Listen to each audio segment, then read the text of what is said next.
viết đôi dòng gửi mẹ yêu người con luôn trông mong. Bao năm qua tao tần sớm hôm khênh đời con bằng cả tấm lòng. Sinh nhật mẹ trăng hoa với quà, chỉ là con hát khúc chan hòa. Lời con nói tuy không đủ đầy, nhưng ngàn yêu thương vẫn đong đầy. Chúc mẹ một ngày thật an vui, nụ cười rạng rỡ giữa ngàn người.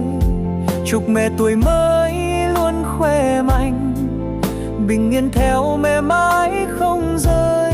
Cảm ơn mẹ vì cả bầu trời, mẹ là ánh sáng giữa tim con.